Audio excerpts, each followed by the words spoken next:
e fico muito feliz em perceber como esse sindicato está mobilizado, enraizado e trouxe tantos delegados para este congresso, delegados e delegadas. Isso é que é importante. Falar aqui quase por último, né, o PCB e a unidade classista, nós temos algumas convergências e algumas divergências com algumas falas que foram colocadas aqui, mas eu vou sintetizar nesse pouco tempo que eu tenho, né, porque nós poderíamos fazer um debate, deveremos fazer os debates de conjuntura de uma maneira muito mais profunda, muito mais calma, mas dizer o seguinte, de fato, né, tanto em nível internacional como nacional, nós estamos presenciando um momento que é um momento dramático, porque é um momento de derrota da classe trabalhadora no cenário da luta de classes.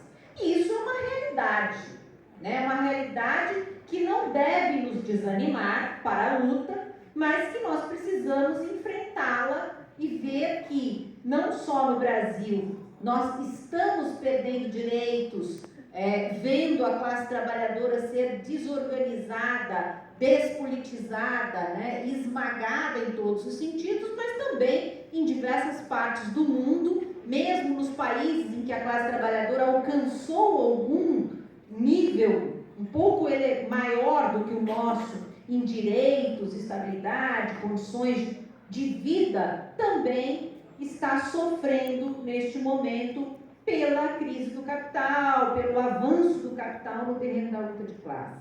Então, materialmente, a classe trabalhadora está sofrendo isso. Mas também, subjetivamente, a classe trabalhadora está perdendo terreno na luta política com a ascensão do fascismo, do neofascismo e da ideologia irracional que assola o conjunto da classe trabalhadora e que faz com que o próprio debate político com a própria classe seja difícil, né? Porque quando a gente coloca questões que são a verdade material dos fatos, um setor da classe trabalhadora está procurando algum mito, algum salvador da pátria que resolva os seus problemas materiais de forma imediata, e isso parte para um irracionalismo na conduta política que leva, por exemplo, à ascensão do bolsonarismo, né? O candidato à presidência completamente maluco na Argentina, qualquer pessoa minimamente racional vê que aquele sujeito não tem um pingo de condições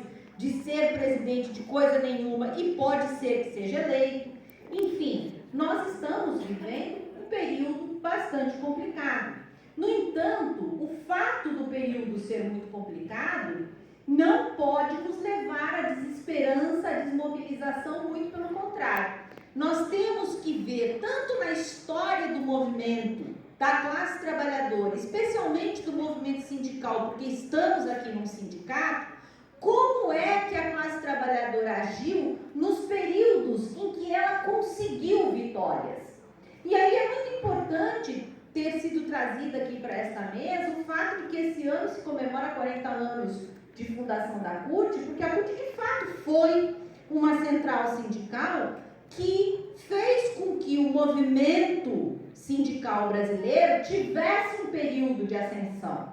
No entanto, nós devemos dizer que posteriormente ela se acomodou numa institucionalização e num acomodamento do movimento sindical para ganhos puramente institucionais e não de mobilização.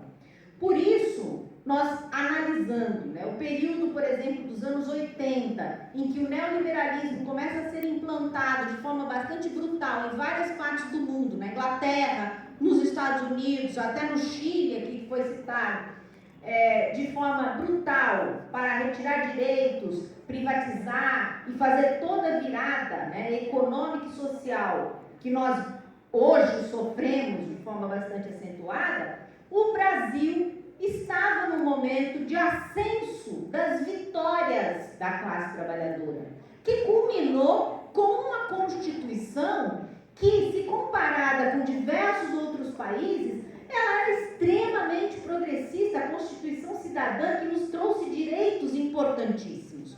Como foi possível a Constituição de 1988, com uma Assembleia Nacional composta daquela maneira. E aí, eu costumo perguntar, éramos maioria?